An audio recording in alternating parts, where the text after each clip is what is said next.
Hey guys, it's Giovanni. I am doing a late night one, and in this video, I want to talk about how everything is opening up again. Here in Vegas, you can actually go out. 90% of the people I saw on the strip didn't have masks on, okay? Tonight we went to Marquee at the Cosmopolitan, Omnia at Caesar's Palace, and we checked out XS at the Encore. It's been a while since I've been out. When I go out night gaming, I usually am with clients at this point. In this video, I want to talk to you about some of my interactions tonight and then the lessons you can take from that to your own game. And as you go out at nighttime now, what to expect. So the first interaction I had was with, it was a very beautiful girl and she was with her group. There were two younger girls and two older women and we were thinking, are they related? And I wanted to go up to the younger girl and make a joke. Can you introduce me to your sister? Which is her mom, right? And then as I went up to her, I said, hey, and I smiled. She gave me like a weird look and it just kept walking. So I did this approach in a casino setting where there were a lot of traffic flow, people were moving, and so that didn't go anywhere. The second interaction I did was interesting. I went up to these two girls. I could tell by their body language that they were very open to talking, and right away they were like, what are you guys up to tonight? Do you want to come with us?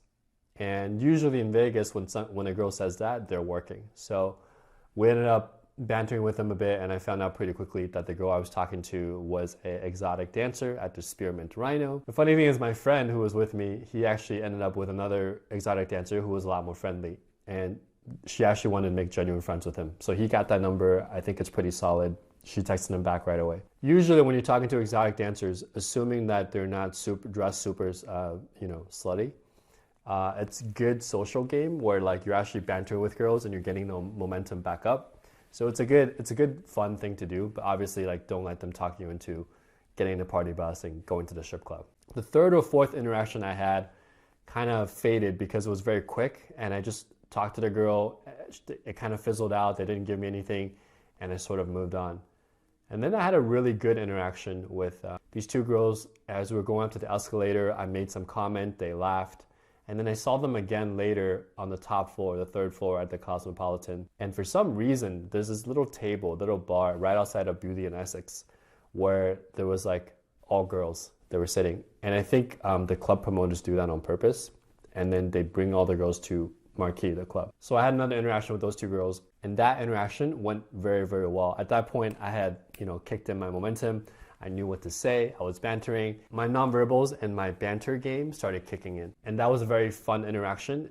And those girls were laughing really hard, they were touching me. And then at that point, all the other girls at that bar were looking our way like, who is this guy? And I was like one of the few guys there. There were mostly girls in that area at that time. We had a good interaction with one of the guys at the door. We made a friend and he got us on the guest list for that night and told us to hit him up in the future. One of the things you'll learn about promoters that I learned back down in San Diego is that you always want to, people are always asking them for favors, right? But the way I talk to promoters, what can I do for you? And I found out talking to him, he said, if you bring 2 or 3 girls, that'd be great. If you bring 6, I can comp a table for you. And he also said that during summertime, we just get so booked. So it's really good to just be friendly with people that are in the industry because you get so much intel just talking to them like a real person. And then I had some not so good interactions and nothing hooked with girls in line. They were just waiting to get into the club. So that was my night after months of, not going out. Oh, there was one more interaction. There were 3 really cute girls sitting outside of Omnia by the casino, and you can tell they weren't playing, they were not gambling. And 3 of them were really cute. I noticed there was a black guy that was sitting to the side. I could tell that he was with them. So I very politely went up to them. I looked at the guy and I said, hey, I'm new in town. And right away the black guy jumped in and says, we're new too. So again, the tonality overrides the words that you're saying. And I was like, cool. So like, is it always like this? I'm really busy. And then the girls kind of looked at him and she was like, yeah, it's always like this. And then they kind of just, you can tell by their body language or eye contact, to just kind of like, yeah, I wouldn't have anything else to talk about with you. I thought that was a very interesting interaction because it was so defensive, right? And I have noticed that, not all black guys, but I noticed that even Asian guys sometimes, or just a guy who's like very insecure, or he's out with these 3 girls and he gets very, very protective. It's an interesting observation of someone's mindset. So what are some of the lessons I learned tonight from all the interactions that I had? The first thing I learned is I'm so trained at this point, even though I've not gone out for a long time, when I get rejected, that first, second rejection, it's like, oh, that's what it feels like. And you can feel like your face heating up and your body's kind of like warming up. And you're like, oh, that's what it feels like, social rejection. And then after a while, my training just kicked in and it was like, who cares? Like, who cares? This is no effect on me whatsoever. I have noticed that after the second interaction, if the interaction doesn't go well, the first one I was just kind of smiled like, wow, I haven't been rejected in a long time, you know? For the last year, I pretty much spent my time with people that were close to me, friends. You're not used to like being rejected by people when you have a close high-end circle. So when you go out and do cold approach, whether it's training or by yourself, you're just like, whoa, that's what rejection feels like. I have noticed though that by the second interaction, my training kicked in and I'm like, when a girl rejects you, don't act like she rejected you because everyone else is around, right? They're socially aware. You're just like, oh, cool. All right, see you later. Like almost as if like, oh yeah, later. Like it's not a big deal. Then most of the time, 90% of the time, most people don't care or they don't realize that you've been rejected. And what that does is it retains your social value in that room and allows you to go up to the next girl and talk to her without her perceiving like, oh, this guy just got rejected and he just walked over to me. So I started being a little bit more cold with my facial expressions, right? It's not just you're among friends now. You're not just like with family members, like you can be yourself, smile, like assume the best in people. It's like you're meeting people, literally strangers, and you don't know what they're thinking, what their mood is, okay? So once my facial expression got a lot more neutral and I would see where the interaction is and then I would adjust and calibrate from there. Second is I didn't take anything personally. My training kicked in. I realized this is just a numbers game. It's not a big deal. The third thing I realized is when you have one interaction that's really, really good and you start get to a point where you actually have like real conversations with the girl. We got almost there, but not all the way there today. Then it feels like, oh, people are real again. You're breaking through that social veil, right? When you're outside the club and you're trying to game, it's actually quite hard to get to that real conversation mode. You almost have to go into the club, right? Especially in Vegas, it's like 10:30, you get in line, you have a connect, you get into the club, they want to party. By the time they're 1 a.m., 1:30, they're a little bit drunk. I honestly don't like it, but some girls are not, and you can actually have like a real conversation with them. That's what I like. Now, statistically, is that likely in a mega club in Vegas? No, of course not. But again, that's my vibe. My job, however, as a coach is just to take students out and just show them like it's possible to just meet girls that you haven't met and just like strike up a conversation and a connection, okay? Another thing I learned, third thing, is that every city has a certain vibe. My vibe is very like, my nickname in LA is like harmony, right? Like literally there are places in LA, at least pre-pandemic, there's certain hotel bars, I don't want to give out the name because everyone's going to show up. There are certain scenes in LA where when you go there, everyone's chill and I could be chill and have a low energy or chill energy and then go up and be like, hey, what's up? Or like just have a really generic opener and the girls will like immediately hook, right? But here with a low energy in Vegas, you can't do it, especially around like 9 to 11 p.m. when they're like excited to go into the club and party. My low energy was like, hey, what's up? Like, and I will say something witty, but it just goes over their head, right? So like, what are you talking about? So it's like, it didn't work. I noticed that in Vegas, you almost want to come in a higher energy than the person and just like, or master energy. In fact, there was one interaction I remember now. They asked me to take a picture. I made some jokes. They were all laughing. None of these girls were that cute, but I was just practicing. And I noticed that there's this like older, overweight, bald guy came in and he's like, oh guys, what's up? And at first the girls looked at him, they were like, who is this guy? But he just kept his energy up. Yeah, we're from Vegas, bro. And after like about 10 seconds, the girl was like, oh yeah, And I literally just stood there. I'm like, do I want to compete with this guy? And I'm like, no, none of them are that hot. So I walked away, but then I thought about it. I'm like, wait, actually, in theory, that guy actually like outgamed me. Just from energy alone, right? No looks, no style, but just from his energy and his enthusiasm, he was able to override. So in party situations, in a city like Vegas, especially at nighttime, in those scenes, right? Your energy is almost more important than what you say. And so your nonverbals, your energy, your vibe can override a lot of things that you're saying. Whereas my specialty, where I really enjoy being, is being in a high-end situation like in LA or New York, where I can go in and spit, like run like really intellectual but like witty game, where it's like I'm really getting to know the person and having a real conversation.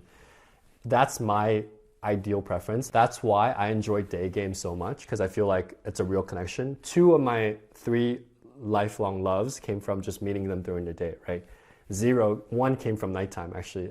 Paradoxically, in excess in Vegas, but actually she as she lived in the Bay. So I ended up dating her when we moved back. So those are my 3 loves of my life. 2 of them came from, daytime approaches. Can you find love in the club? Sure. Should you expect it? No, definitely not. As you gain momentum, right, throughout the night, the lesson you want to impart is basically don't take anything personally. Try to get one interaction that goes really, really well, because then you start breaking that social barrier. Before that, it's like, oh, everyone looks cool in the line. Everyone's trying to be cool at bottle service. But when you get breakthrough and like have a real conversation with the girl and you see that she likes you, it just becomes real. Like, oh, it's like a real person now. I'm no longer just one guy just like in this like Vegas crowd, right? Like a lot of people, but I feel really lonely. But when you break through and you have a real conversation and you connect with someone, it's like, oh, it's possible now. Then you can do it again and again. And that's how you gain momentum, okay? During nighttime, you never ever know how someone's gonna react. I have had girls that look like complete, RBF, and they've been super nice. And then I've had girls that look pretty nice, and I go up to them and they're like, screw you, go away. We're not having it tonight. You just never know. You can never ever take any interaction during the night personally. And the other thing I learned was that there were a lot of nonverbals that initially that I didn't have, because I've been so used to just being in my social circle that I just kind of like, my natural nonverbal body language is pretty soft and feminine, to be honest, right? But during nighttime, I realized that just a flinch there, or just like moving back a little bit, or just this little micro facial expression, within that 1 or 2 seconds, the girl's in line, there's so many distractions, you lose the set. So the margin of error was way lower, and I had to like reevaluate how I moved, and my nonverbal was a little bit better. Like my reaction time for my face had to be more concise. It takes, on average, in my 10 years of experience, about 2 to 3 weeks of going out consistently at night to get into that night momentum, okay? To get into that state where you understand a lot of the nonverbal cues that happen automatically at nighttime. That's how long it takes to pick up. Sometimes when you're in a coaching session, in a boot camp, when there's total immersion, you can pick it up by the 2nd night or the 3rd night, right? You suddenly you get it and you're like in flow, okay? But that requires like a good setup, a good environment where you can just run your interactions, and you get to a point where you just flow with the environment, okay? Those are some tips from my first night out in a long time doing night game. I personally don't prefer it, but it is great training for someone who just wants to learn like the nonverbal, the basic social skills of meeting someone you don't know. Every city is a little bit different. Every place that coach takes you is a little bit different. You should specify with your instructor whether or not you want a place that's more of a meat market, that's like a loud club, or you want a place that's more quiet where you can have like more witty conversation, okay? Because those are 2 different types of games that you're playing. In Vegas, right, a lot of the most attractive girls are in that high-end club environment or the beach parties. In LA and New York, there's the high-end clubs like One Oak and the Lila, for example. But in Vegas, it's mostly like mega clubs, right? So I haven't found in Vegas, if you know, leave it in the comments, but I haven't found in Vegas where you can go in like in a swanky bar and just like have more witty intellectual conversation and still be able to like attract women and talk to them. So obviously in more metropolitan cities, there's more diverse crowd. In Vegas, it's more of a party scene, okay? I hope these tips were helpful for you. Again, remember, don't take anything personally. 2 to 3 weeks to gain momentum. Watch your nonverbals. When you get rejected or if it doesn't go well, don't react. Just be like, cool, see you later, and then move on to the next. All you need is one interaction that goes really well or gets to a point where you're further than you're used to, right? If you're not getting past the opener, then you're suddenly talking to her.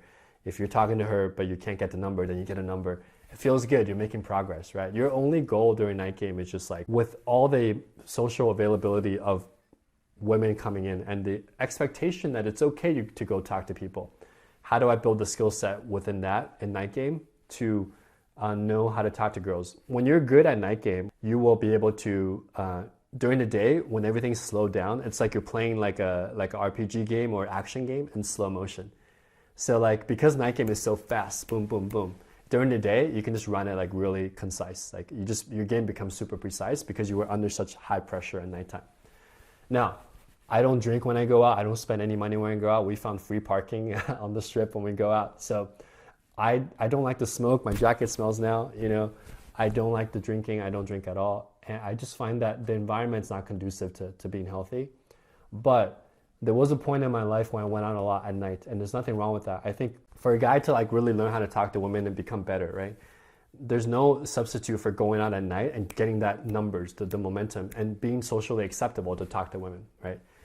In cities like New York, there are there's certain parks where if you just go on the weekend, you'll have enough interactions with women where it could even match like the numbers in the nightclub, and there'll be more authentic interactions during the day. However, not everybody lives in New York or LA. Even in LA, it's hard to find those places during the day. So in those situations, if you're not that good, if you want to get better, how do you learn the skills, right? You have to go out to a nightclub and do that. So when I did it, my recommendation to you, again, it's your life, is just refrain from spending too much money. I don't drink at all. I ask for water at the bar, which is free. I try to find free parking. I try to go early.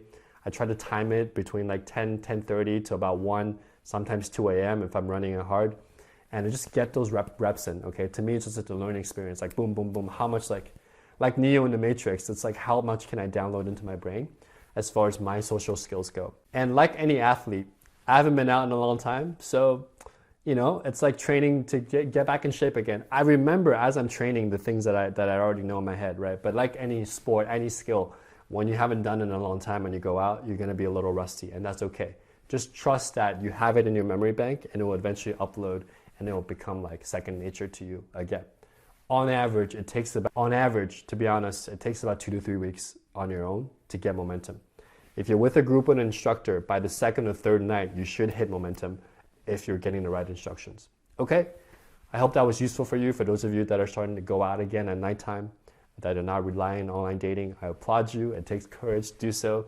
I hope that some of my lessons tonight is going to help you the next time you go out. If you need help on what to say, if you want more resources to plan it out so you know like how to say things, how to transition into the next step, check out the links in my bio. The 33 lines are really going to help you. You can download it for free. The course is extremely affordable. That might be of assistance to you as you're going out if you don't know what to say or you're running out of things to say. Okay, I'm going to sleep. Hope this helped. I'll see you in the next one.